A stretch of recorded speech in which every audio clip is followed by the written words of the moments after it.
That's why I was like, I need to get it away from you. Find someone who loves God truly. Yeah. And then they will love you truly. Grow up and be vulnerable and choose who it is that you like or you don't like and set certain boundaries. Love is not like a switch.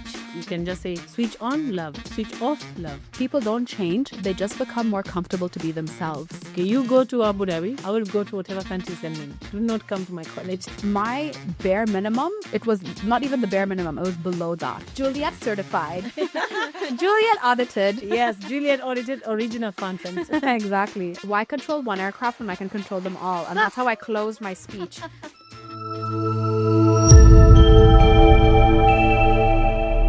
Assalamu alaikum and welcome to Press Pause with Jouhayna. On today's episode, I have Juliette. She's somebody who set up 2 air traffic control training academies in the United Arab Emirates, and she's just so inspiring. She taught me a class, and if you want to know more about her story, definitely tune into her microbiography episode. But now we're going to play a game of Jenga, which is bridge banter with a twist. Each block has 2 handwritten questions on it. But to get to know Juliette real quick, we're going to play a game of word association. Ready? Yes. Okay, 1 minute timer. That's all you're going to do it for. So Okay. 1 minute for every prompt. Oh no, 1 minute for the whole thing. 1 minute for the whole thing. Yeah, ATC fresher. Yes, girl. Okay, ready? Yeah. And emoji. Laughing emoji. Movie. Mm. No? Okay. Car. Fortuna. Person. My husband. Book. France in Rivers. Hidden talent. Cooking. A destination. Cape Town. Dessert. Not a fan of dessert. Oh, really? Yeah. Superpower. Listening to people. Yeah, I agree. Animal. I'm not a pet person. Oh, okay. All right. Phone application. What's up? Oh, WhatsApp. Gets Yeah. me quickly to everybody. Exactly. Dream job as a kid. Teacher. Oh, Yeah. that aligned really well. Yeah. Aroma. Vanilla. Happy place. With my family. Ah, mashallah. And then I'll give you this one. Love. When you say love, I think of my husband. Yeah. Oh, that's nice. That's beautiful. I felt that way once upon a time, but about my own husband. I hope you can feel so again. Yeah, That is exactly. beautiful. Love is so beautiful. That's why even when I lost it, when I did, Yeah. I was like, oh, I miss the version of me that I was while I was with him. Because, I got to be soft. Yeah. I have to be hard all the time like yeah. a rock. You have to flow in both your feminine and masculine energy. Yeah, exactly. There's a lot that had happened, but I won't take away from the fact that at the start of our relationship, he was an amazing partner. And then he became more himself, and I was like, ew. Yeah. Yeah. Okay, so you're the guest, so you pick first block. All right. Any block, yeah? Yeah, any block, but not the top. So this is anything below the first complete Okay, story. so I have to find a loose one. Yeah. You can tap around and see. It's your first time playing Jenga. So. Yes. Ooh. I love this game. Like Jenga in general. All right. What have you learned about love? Lol. You start. What I've learned about love is through my own experience. As Jouhayna said, I've been married 20 years now. And I've known my husband for 25 years. Oh, beautiful. So I met him when I was 19.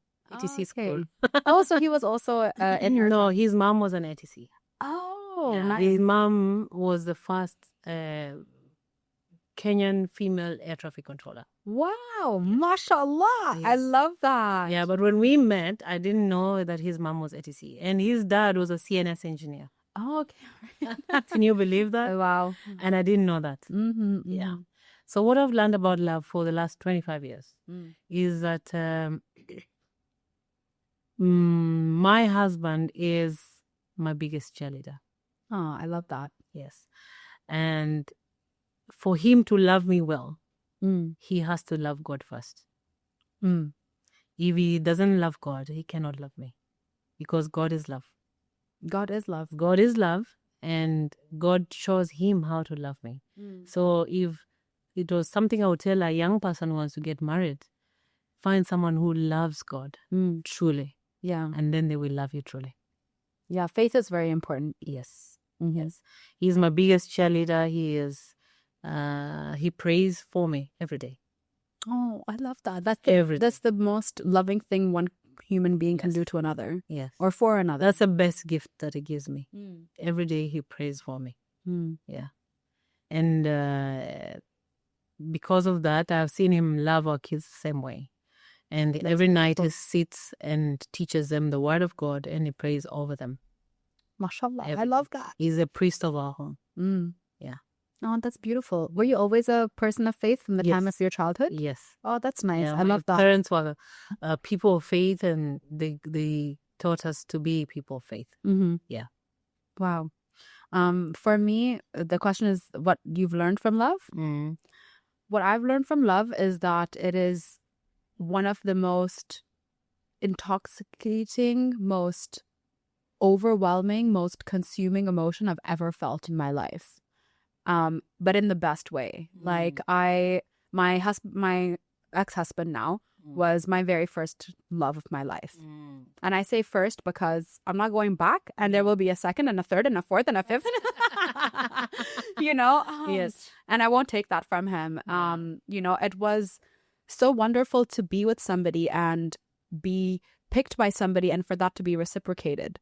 For knowing that you have that best friend and that person that you know you can go to with anything and there's no judgment and it's that safe space. Yes. And, you know, anytime any of the people that are in my life are getting married, and especially when they're newly married, and I know about the previous trauma that they had with previous partners, I'm like, it's so nice to know that you're going to have your person no matter what. Because, you know, in the culture that is there in this day and age, everybody just loves to ghost people and like not be involved and non-committal. It's like, how lame is that? Like, grow up. Yeah. Grow up and be vulnerable and choose who it is that you like or you don't like and set certain boundaries. Exactly. So for me, I think that was the biggest thing I learned about love is that it's the most beautiful thing. And what I learned about love for myself is it is conditional. You know, a lot of people assume that I ended my marriage very quickly. And I was checking out of the relationship. How long were you married? We were married for 4 years. Okay. Yeah. So people assumed I ended it really quickly because it ended fast when I made the decision. But I was checking out of the relationship for a very long time. Yeah. And I kept telling him, I'm like, I don't want you to change. I just want you to be the person I fell in love with. I'm asking you to be the you that you chose to show up and show me you were that got me to fall for you in the first place. And I stuck it out for as long as I did because I was hoping that that person will come back. Yeah. And then I was working with my life coach and she said, people don't change. They just become more comfortable to be themselves. And I was like, oh my God, so he's been this person all along. I was catfished. And I was really upset with that. And love for me was conditional because I was a very easygoing partner. I don't care what you're doing, where you are at. I didn't check any phones. Like, you know, there's some people who are so possessive and like, it comes from a place of insecurity. And I'm very secure. I'm like, I know that I have this to offer. Yeah. And if you choose to falter that, it's over, period. Yeah. And I think I think in that way, I'm very like you. Yeah. And it's as simple as that. And I was very crystal clear about that. So when we started our relationship, I never was like, this is it, this is it, this is it. I'm like, let's build this together. What would you like from me? And what would I like from you? And my bare minimum, it was not even the bare minimum. It was below that. I just needed you to show up and be good. Yeah. Best. Treat me well. Because I'm a woman who earns as much as I do. I don't need you for your money. I need you for how you treat me. Exactly. And I already made peace with the fact that I will likely not end up with a partner that makes as much money as me or more. So my compromise was I choose you for you. And his was, I want you to only be mine. And I was like, no problem. But that has to be reciprocated. Yes. You can't demand what you can't give. Exactly. So for that to be broken. So if anything, the promise broken is why I ended the marriage. Yeah. Because it was such a big promise that you set up. So that's what I learned about love is for me, it is conditional, especially if you set the precedence. Exactly. This is what you wanted. If it's something I wanted, you said no, and then I forced you into it, it's a different story. Yeah. So love is conditional, but it's the most beautiful emotion ever. And I love how it consumed me when it did. Yeah. It's like, you know, when life gets hard, I have to go to a happy place. I go back to that feeling. To that place, yeah. I go back to that place and that feeling, but not the person. Because how rude. Like it's not bitterness. It's just sadness and betrayal at this point. Yeah, it's betrayal is so painful. Yeah, like why did you ruin it? It was so good. It was great until it wasn't. So Sadly. I still highly recommend love, even though in all my comedy sets I say I highly recommend divorce, which is true. But also I think it's important to recognize love that isn't just romantic, but friendship, you know. I feel like I show up great as a friend or to the best of my ability. But yeah, I feel like it's important to highlight other forms of love. And, you know, like, for example, I have a lot of love and respect for you. When you taught me that those 5 days were like the most educational, most incredible days. And then even the person who came with me from work, her name's Eva. Yeah. She's an air traffic controller and we started in the unit around the same time, but she came with a lot more experience.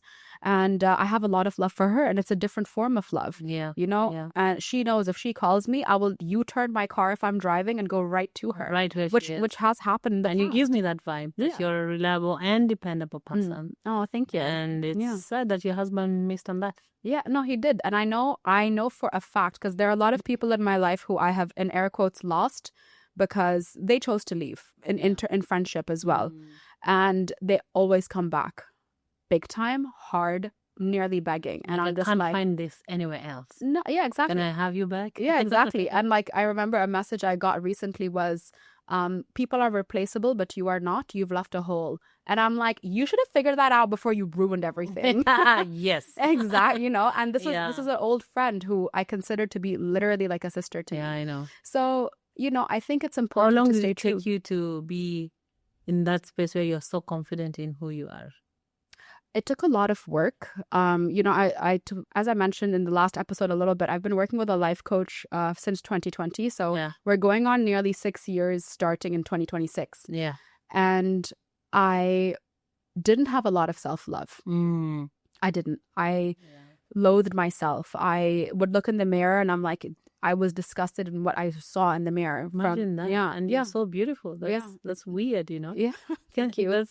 But impossible to imagine. Yeah. And that's how I felt. I didn't like how my body looked. I didn't like how my features are. I didn't like the color of my skin at one point because I was bullied as a child. So I was like, oh, I'm too dark. Why do I sound the way that I sound? Am I actually annoying? Am I bossy? Am I a know-it-all? Like that's what I was told. And I chose to believe the venom people gave me. So I decided to retreat into myself and, you know, do the work. And I remember while I was healing myself emotionally was around the same time I met my ex-husband.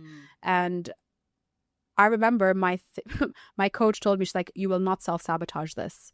You are going to give it a chance if you're open to that. And I was like, you know what? Let me see how it goes. Yeah. And truly, I think the reason why I ended up in a serious, committed relationship is because I had the guidance and I had somebody to talk to in a safe space to say, I'm insecure about this. Should I go and like terrorize him? And she's like, no. So when you started doing your life coaching, that's when you met your husband. Yeah. So he's lucky. Because I was unhinged before that. Unhinged before the life coach. If he even exhaled the wrong way out, it wouldn't have worked out because I was so wired and my like the word would be unhinged, and that's like what the kids say these days, but that's literally how I felt. So and you think that old you could have shown up a bit in the marriage? No, I think towards the end of it, when he started to act a certain way and disrespect me the way he was disrespecting me, because it came in small forms, it trickled until it was a big bang that was in my face where I found out he was cheating on me. And I told him, I said, you're really breaking my heart. I don't like this. But then every time that happened, I felt, because as a child, I didn't have the easiest childhood despite the assumptions people make. And I had to learn to close myself off and not emote. Because if I show emotion, that's me letting you think that you've won. Yeah. So I just started to eventually build the walls because I was very soft with him, and then I started to get hard. Yeah. And I think there's a point that reaches when a woman starts putting up walls and starting to brush off the hearts, and there reaches a point of no return. Yeah, exactly. That's it. I gave you many chances. You blew them. And I remember I felt so sick because I never was somebody who cried when I was growing up. And with him, I was okay to cry. And I know there are a lot of strong women listening to this saying, oh, I relate to that. If you've had the opportunity to have a safe space and a safe person to allow yourself to emote.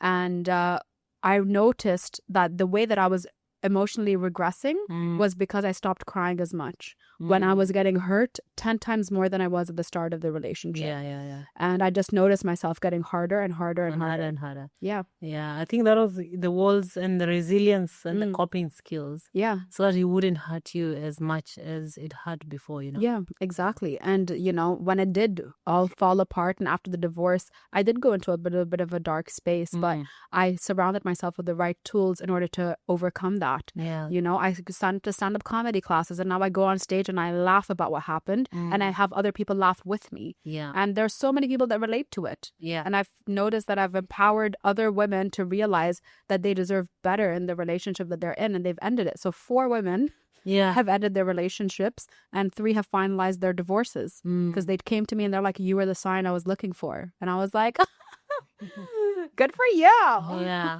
And have you ever talked to the person since? I had done a no contact thing after the divorce. So I was listening to, do you know Mel Robbins? Yeah. Okay, so she and her daughter had this podcast episode called The Breakup Blueprint.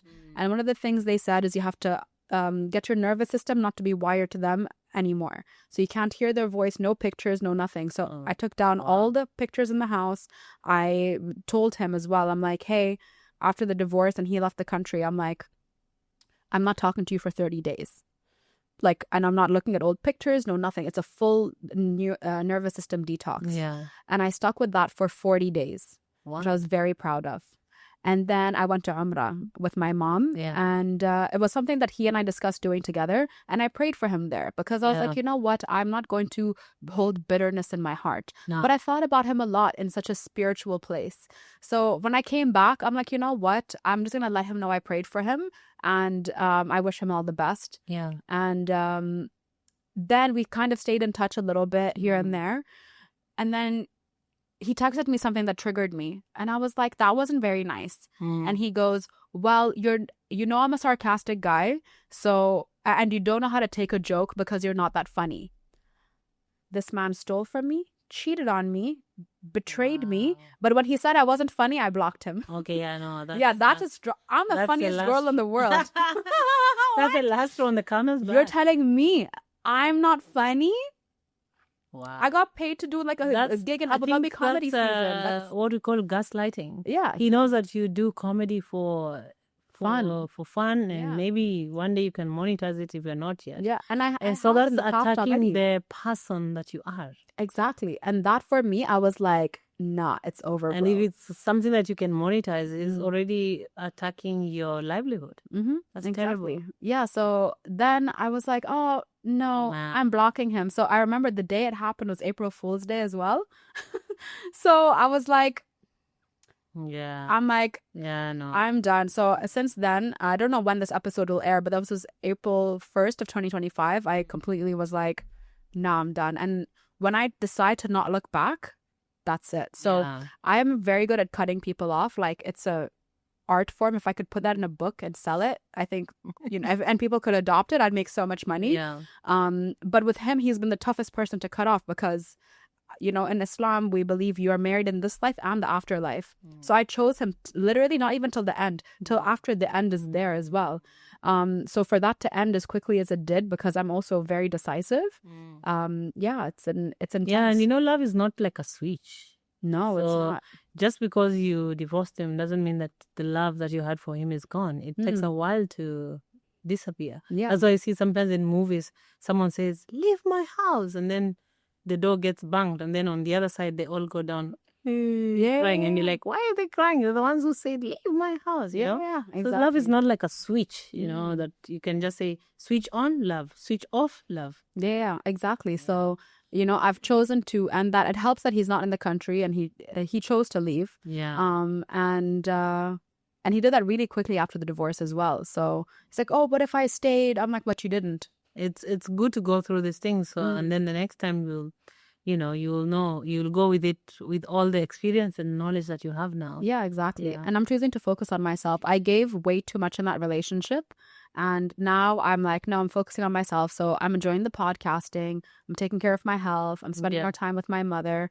Losing that family made me realize the importance of family. So I'm making the efforts with the ones that I do love and care for and love you back. Yeah, exactly. And that's the most important thing. So I've just been focusing on that. And then I got accepted to do my master's. So I'm excited for that. I'm starting that in a few months. The aerospace? No, I'm doing space operations. Yes, space operations. Yeah. So with Embry-Riddle, so I'm excited for that.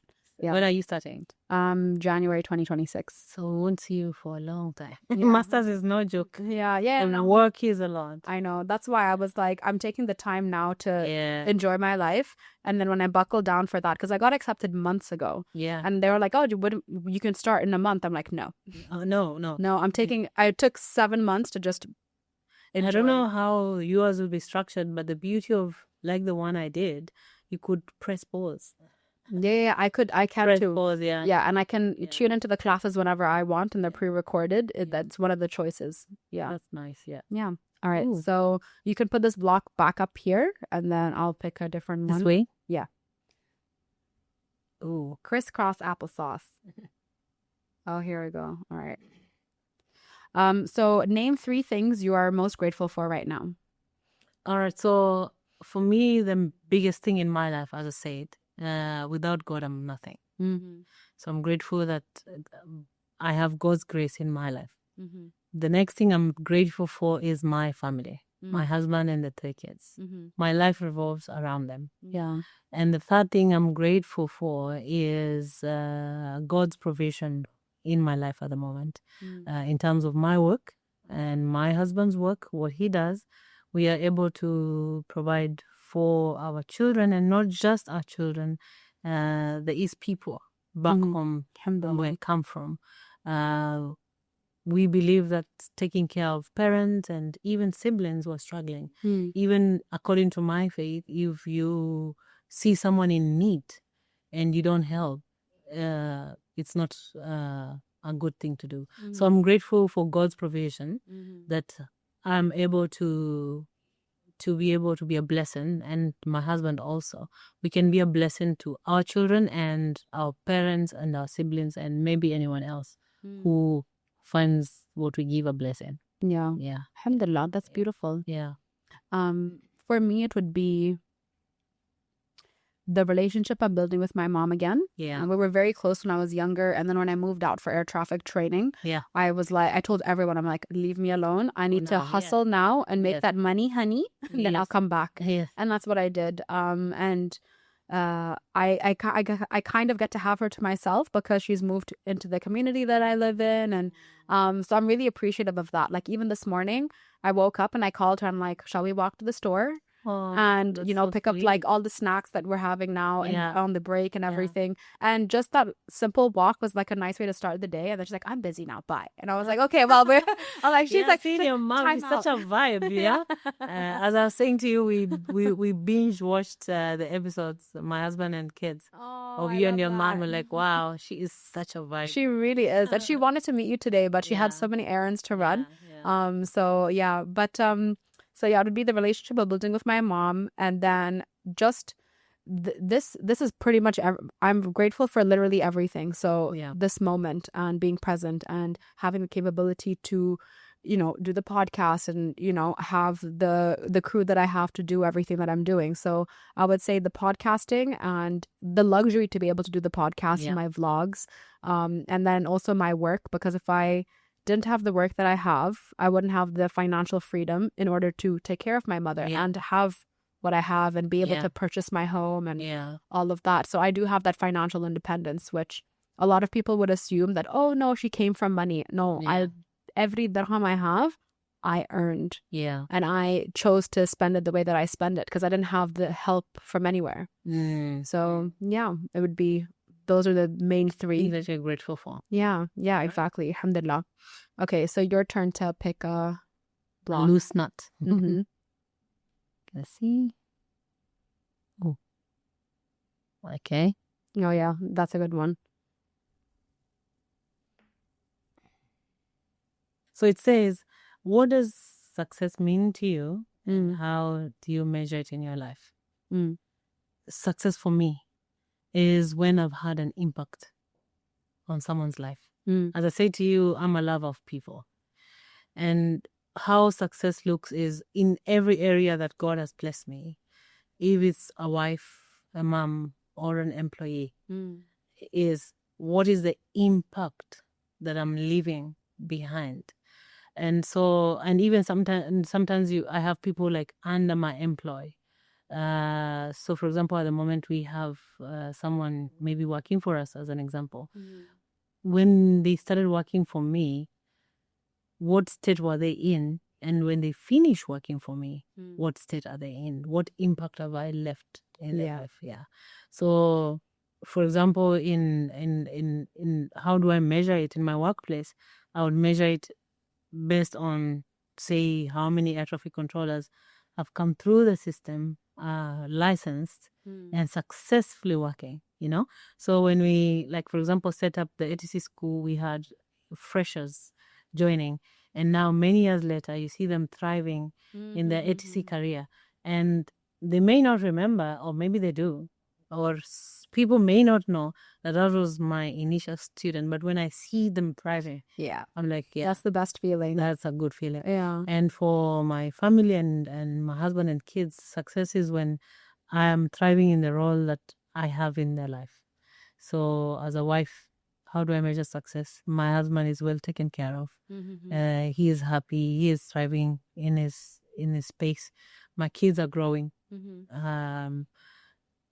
If you meet my kids, most people when they meet our kids, they're like, wow, the kids are different. Because I reach a point, I can be a hard ass, And, there's lots of advice I can give. But my husband and I reach a point where we realize the only thing they need in their life is God's voice. So how do I measure success? Every night we sit and we teach them the word of God. And when I look at how that has had an impact in their life, that's how I measure success as a mom in their life. Just the impact that I'm leaving behind, That's beautiful. That's how I measure it. Yeah. Your turn. For me, once upon a time, I would have said money because I thought money will fix everything. Because I was like, oh, well, we're struggling to pay this bill. So that was the Band-Aid I thought would work. And then, I got into the air traffic program and people always ask, like, why did you choose air traffic? I'm like, the money. They told me what the salary is at the end and I'm like, I have to get that. That's what pushed me through the training. It was purely the focus on the paycheck because I thought that would solve all my problems. And then I made it through the program and I paid off whatever it is needed to be paid off. And it didn't go away. And I was like, why are problems still there? This feels like a scam. And then I realized that contentment is actually success. It's just having that peace, and I've been able to find that. So I grew up around faith, but not it instilled in me. So as an adult, I think maybe 3 years ago now is when I started praying properly. I got into faith quite late in air quotes late in life, because is it ever too late? So in my late 20s is when I started praying properly and, really trying to understand the religion. And it's brought me so much peace and so much contentment. And there's that feeling, I don't know if you would feel the same, but it's almost like a lightness that you feel. And you're just like, I'm good. Like literally anything could happen. It's going to be fine. And that feeling is so powerful. And I feel like that is success. And when you were speaking about the students, I also agree, like in terms of the feeling that I get of seeing somebody in the training school and then they come to work with me in like their first module. And then seeing them a couple years later, like I have one student who I trained 5 years ago, which is wild. 5 years ago. Imagine that. And, I'm like, I'm like, oh, how's everything? And then he's like, oh, I just had my third child. Third child? Ooh, I'm growing old. I'm My like, student's what? having a I'm third like, child. I'm a grandmother? I was like, what? So, and it's just, it blows my mind, So it's like just the way that they have grown and done all these things. And like, they've become adults. They were adults when they met me, but like, and I remember the pieces of advice I give them, especially like my male students, I'm like, go live, go explore whatever you need to explore. Yeah. And then settle down. Because don't put your wife through your experimentation. Yeah. Exactly. No. And I tell them that. And they're like, oh my God, you're telling me this? I'm like, yes, I'm telling you this. And you're a boy, so it's fine. Like in the culture, it's more acceptable for that. So in comparison. So I'm like, don't subject her to that. So, just seeing their growth also, it makes me happy. So I would say it's also a form of success because I see the impact that I had. And I remember there was one student, it's a story that has come to my mind, so I'll share it. Yeah. And I realized I did this with other students, but it's not something that I did with the intention of it staying forever or in air quotes forever. So I had a trainee and he was really nervous about his final check because you do a couple months of training and then the very final validation. And I wasn't going to be with him or see him because I was going to go on annual leave or something. I just knew I wasn't going to be around. So I wrote him a letter.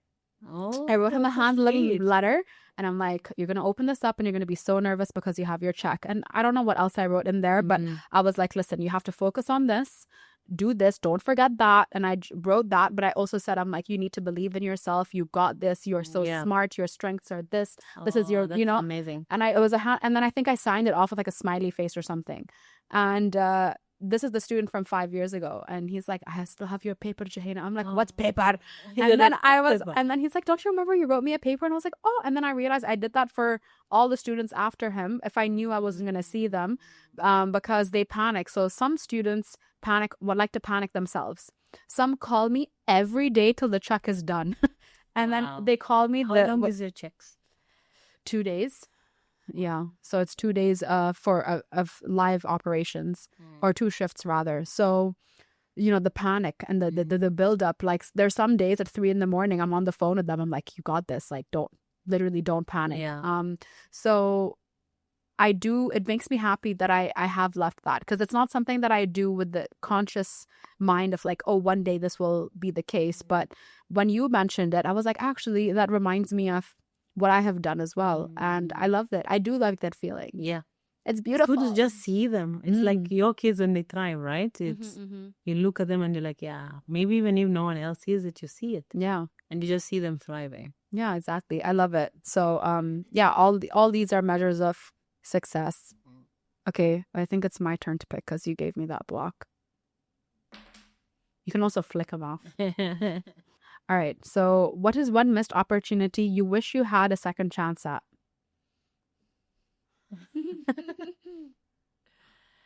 Believe it or not, how much I love ATC. Yeah. Sometimes I sit and wish that I had very, very high grades in high school because one of my other desires was to be a doctor. Oh, okay. All right. I can see that. So if I had to rewind, I would work harder because in the Kenyan environment, I think it's like that everywhere. To get into medical school, the government paid medical school because the private one is very expensive. The grades are straight A's. There's no B or anything. Oh, okay. And I didn't get the straight A's that I had when I did my grade 8 board exam. Then I would be a doctor. I think that's something that I could do. But when you think about it, then when I tell my kids that, they always say, then you would not have gone to aviation school. Then you would not have met that because I met my husband in the aviation school. Okay. Then we will not exist. And yeah. So the other day I was teasing my daughter and said, you know what? I think I'm going to take a career pause. And then next year, I'm going to go to the same medical school with you. Then I'll take the same room with you. And she's, no. No. It's nice that she's like, I want my independence. No, I love that. So I was just pulling her leg. So now I think I want to be a doctor and I'll go in some medical school with you. So, Mama, no. Okay, you go to Abu Dhabi. I will go to whatever country you send me. Do not come to my college. Oh, I love that. Yeah. For me, it's tough to think of something because every time I've had an inconvenience or something didn't work out, it was for so much better. So just to give an example, I applied to so many programs when I was between the ages of 17 to 18 to get into anything where I would get paid to study. So like on the job training situation. So I applied to the cadet pilot program to be an engineer, to do urban planning, air traffic control as well. And that was the very last thing I had applied to. And I just remember thinking every time I got a rejection email or a call or silence, which was mostly how it was, I felt like I was just not good enough, and I felt like I was missing out on so much. Because everybody else, I graduated school and everybody else had gone to university and had done a year. And then I'm just still here like working in my mom's clinic and picking up calls and, you know, tried to make ends meet. And everybody else seemed to have their life in order on Facebook. And those days, Facebook and you know, Instagram. Exactly. So I just felt like I was missing out, and that was my missed opportunity. And then now everybody who seemed to have it together, maybe they still do, I don't keep in touch. But I now realize what I thought was once a missed opportunity was purely to my advantage. You know, I didn't get accepted to I didn't get accepted to fly the aircraft, but now I control them all. The joke. Yeah, exactly. I've done that in my TED talk. Like, I remember explaining everything. I'm like, what did I say? I was like, I can't remember the exact words, but it was around aviation is very pilot centric. And once somebody asked me, aren't you sad you didn't become a pilot? No. And I was like, why control one aircraft when I can control them all? And that's how I closed my speech. The kids, he was actually there. Yeah. Like Himanshi was there and he was like, oh, and everyone was like, oh. That's a good one. And I remember I put my name at the bottom. That's my quote. Because that's what my coach told me to do. Let me use that statement for my missed opportunity. Oh, totally. Why have one patient in my hands when I can have 1,000 people in the air in my hands? Exactly. That's also a really good analogy that I remember I used to use back in the day. I'm like, you know, do you feel surgeons have impact on life? Like, yeah, of course. I'm like, they work on one person at a time for hours. I'm working with thousands every minute. That's what's up. Yeah. And you know, the thing is with ATC, very few people know what ATC is. Exactly. So most of my family members will say, or even friends will say, so you're an air traffic controller, even up to today, 26 years later. So you're one of those people who does this? Yeah. I say, okay, no disrespect to the people who does this because they are important, but no, that's not what I do. Yeah, exactly. And that's what people ask me as well. And I'm like, no. But I'm happy to take the moment to educate. So I wouldn't say there's a missed opportunity. I loved your series from the ATC. Oh, on the YouTube. I used to watch them. Oh, I haven't posted there in a while. Yeah. Now I'm posting like brain rot content. I'm like, oh my God, I did today.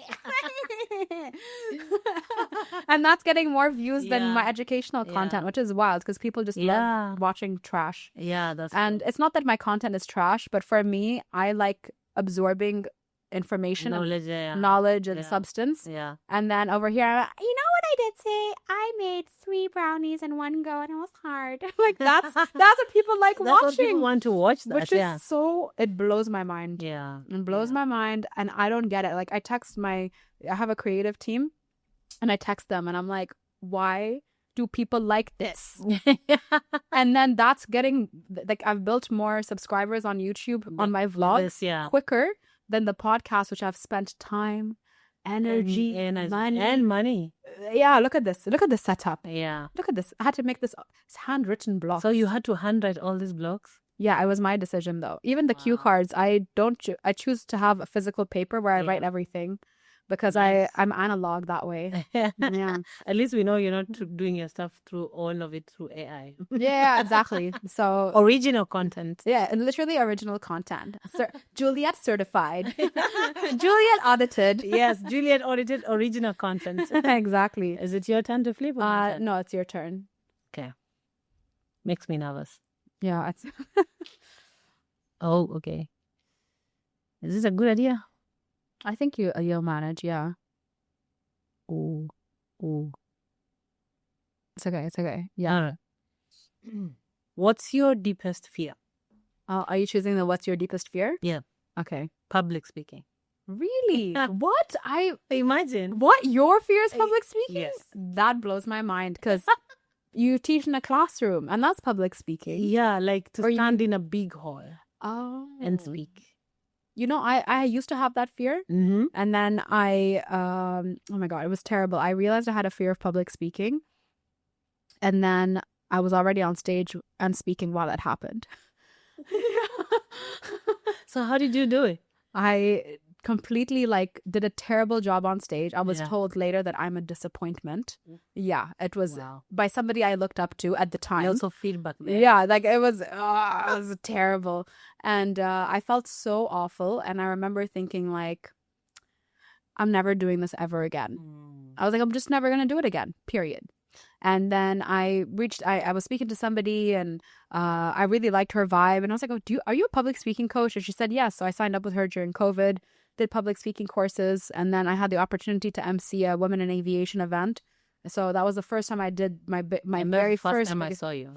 Really? Yes, and I still have your business card. It was unique because it was the circle, yeah, a thin one. I had never seen that before. Yeah. And I still have it somewhere in one of my wallets. Oh my, that's so. This is how supportive my ex was when he was supportive. Yeah. He was there taking all my pictures. So you might have even seen him. He was like the white boy in the corner. Yeah. Yeah, he used to come to all my events and take all my pictures and content and tell me wow. I think you should pause here. I think you should do this. That's awesome. And then the longer we were together, the less he would show up. And it was just that gradual trickling. Yeah. And you see, in my faith, we believe that marriage is an institution created by God, and the devil is not happy to see marriage. Yeah. Because he knows the power of two people when they come together. Now imagine if you and your husband had combined your efforts, where all this would be. Oh, 1,000%. And this skill and this passion, and your skill and your passion. And they was not happy to see happy families and to see united couples. Yeah, exactly. And that's honestly, it's such a shame, but yeah. So yeah. So I'm shocked your fear is public speaking. Public speaking. Wow. But I think how do you feel now? Is it still there? I do not offer to stand in big crowds. I'm not the first person to offer. Okay. Like if I have an opportunity to not do it, that's what I will take. Yeah. Yeah. Wow. And then I have to think, if I have to do it, I have to really think. But I think my fear of public speaking does not beat my fear. Now I thought about it, my fear of heights. Yeah, no, I was gonna say I'm like heights is my worst one. Like I wish I was like an adrenaline junkie outside of work. Because at work, you get that pump of adrenaline. Yeah. But like with like if I liked skydiving, alhamdulillah, I would have the money to be an extreme sports person. Yeah. But I don't like it. So I gift everyone that. I gift everyone a skydive. Yeah, no. If I love you enough. You will never catch me. Yeah.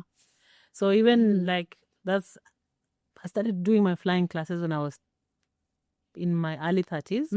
And I couldn't go beyond the 15-hour solo check. Okay, yeah. Because they were in South Africa, they have this thing in the curriculum where they do the wing stall as the lesson. No. And the wing stall has been removed from a lot of countries. They have removed it from the syllabus. I heard that they removed it already in South Africa. I'm not sure. But in South Africa, they had it. And my instructor was so good at it and he enjoyed it. The first lesson, when we did it, I sprained my neck. Then I went home and I took a life insurance for R1 million. Because I was afraid I might die, Oh, no. And still, I couldn't conquer my fear of... I couldn't imagine being in a small 2-seater aircraft on my own at 4,500 feet. And that proved that thing where they say if you didn't conquer it in your head, yeah, you cannot really do it in the physical. 1,000%. And I just couldn't. And so when I was supposed to go solo, most people went solo at 12, 15 hours. I told my husband, you know what? I'm safer in the university halls. Yeah. I took my money and went to university. Good. Good. Yeah. No, I get that. Like for me, I know how to drive a manual car, which a lot of people are shocked by, but I learned how to drive manual from the age of 15. Wow. And I even got my driving license in manual. So I have a manual driving license. I have a powerboat license. So I'm a captain. Oh. I know how to ride. Well, the motorcycle, I know how to ride it, but I've never gone that fast. Yeah. And I do quad biking and jet skiing and all of this. But skydiving? No. No. I'm not going to get my pilot license. Everyone's like, you need to get your... No, I don't want a pilot license. No, me too. No, I'm already a captain. A 2 days power boating course. And now I'm there with my dogs on a boat on my own. Yeah. And then I remember there's one of the girls I'm really good friends with in comedy class. And she's like, you're just conquering all modes of transportation. And I'm like, yes, except flying. Yeah. I'm like, I'd rather be flown to places by somebody else. Exactly. Yeah. I normally say if there was a way I could just become a pilot without having to fly the two-seater one that bobs around with the air, if I could just straight go into an Airbus, then maybe. But the small one alone, nah. that I'm taking a cross-country flight from Fujairah to Abu Dhabi and back alone. No, that's not for me. No. You can put on a podcast and then see what happens. Okay, so now we can play Jenga the way it was designed. So we'll just pick the blocks and put them into the top. Okay. And we don't really need to read the questions, but you can if you're curious. I think this is very ambitious of me to try and get this one. No, I'm going to leave that. That's cheating, right? So Himanshu is our cinematographer and he's like, that's cheating. That's cheating. Oh, well. Okay. It's okay. It's my game. It's my show. It's my house. My game, my rules. Yeah, exactly. Okay. Oh, here we go. Courageous. Meow, cat. Yeah, I was a guest on somebody else's podcast and I'm so used to meowing on my show, so I meowed on hers. And then she was like, what? What's that? She's like, did you just meow? I'm like, yeah. Oh, okay. Is this a game you would enjoy playing with your kids? Like Yes, Jenga? very much. Okay. They know all this type of games because they do it with their friends. But I have an extra box. I'm gonna send you home with one because you deserve to play with your children. Thank you. Because so I got this game when I met my ex's family. Yeah. Because I was like, what am I gonna do with all these Lithuanian people? Yeah. So this game requires no language. Yeah. Well, okay, let's just quietly playing. Yeah, exactly. You're just quietly playing. And I remember that brought everybody together. And he was like, that was a great idea to play Jenga. Yeah. Because you don't need language. Well, unless you write on... Did you know that Jenga is a Swahili word? Yeah. My mom, what does it mean to build? Yeah, build. Yeah.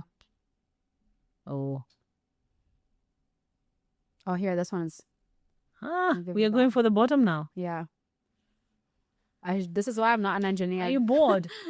He's stressed. He's stressed on our behalf? He is. Okay. He's like, Jouhayna, why? This poor man. I've been traumatizing him for 2 years. Yeah, you have a wonderful team. Yeah, thank you. Okay. Oh, okay. Nice. Look at you. You get the hang of it already. Astaghfirullah, I jinxed you. I will not use my eyes. I'll close them.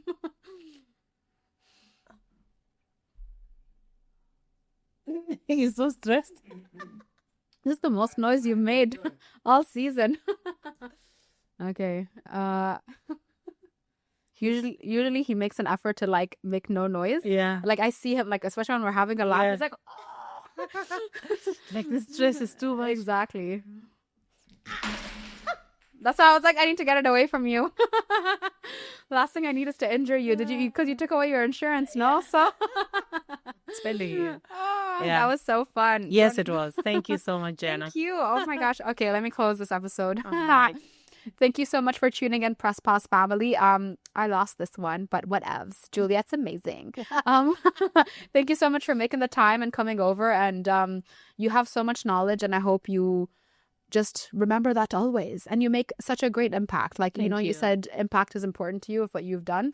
If I ever go into instructing, I want to be like, I want to be Juliette when I grow up. Thank you. That is, you are the mark to strive for, in my opinion. For everybody tuning in, I really appreciate for you watching this episode and all the other episodes. And please remember to like, comment, share, and subscribe. It helps this podcast grow. It helps me grow. It motivates me to keep going. So just click like this. Look, click. Wow. Click.